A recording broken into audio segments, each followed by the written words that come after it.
Right, hi, I'm Richard Moore, and it's important to talk about social media on a daily basis with many people. I, for a living, often asked to consult with businesses who are working on their social media, and there's this problem we have these days. This is 2017 at time of recording. The problem these days, of course, that people say, oh, well, hang on, we're running a business, so we should probably have social media, right? And they set themselves up with a nice Twitter account, and Instagram account, and YouTube account, and even the savvier ones say, well, we should target people who are millennials, right? So why not have a Snapchat account as well, and let's make sure we have every other possible social media platform we could possibly think of, and a LinkedIn account too, and let's set up a Facebook group and a Facebook page and all of that kind of thing. And what you end up with is someone, or a business rather, that has a vast amount of accounts across many platforms, and then they settle on with the task of just getting on with their business.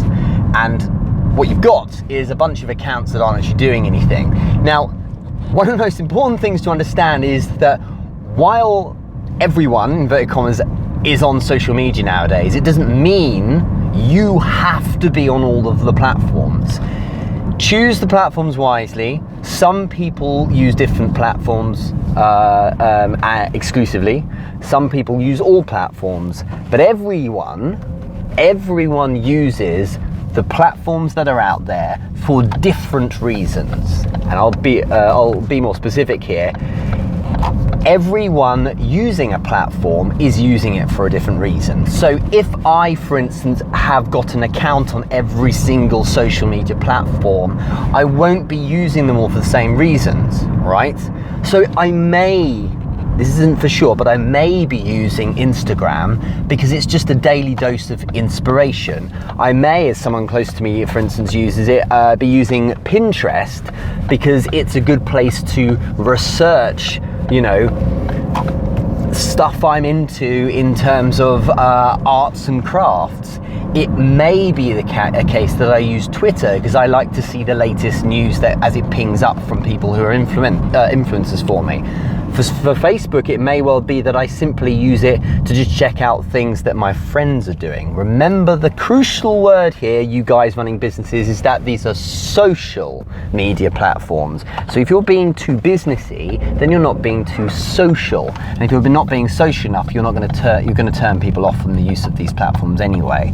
So the short thing to remember here is that when you're using social media platforms, everyone's using them for a different reason. And if everyone's using it for a different reason, you need to employ them with different reasons, for different uses and different functions. And that means the content should differ across the platforms because, well, really what it comes down to is your audience will be using Instagram or Twitter or Snapchat for something in particular.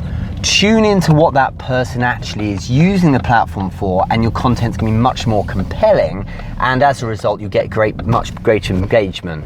All is to say, you should also think hard about even if you need to bother with the particular platform in the first place. Some platforms you just don't need because they don't really resonate with your audience that much. Sure, there might be some response, but when you're starting out, pick them wisely, choose the ones that really matter, and you probably don't have to worry so much about the others. I know that's potentially contentious, but seriously, you can save yourself a lot of time if you just focus on the platforms where the majority of people are.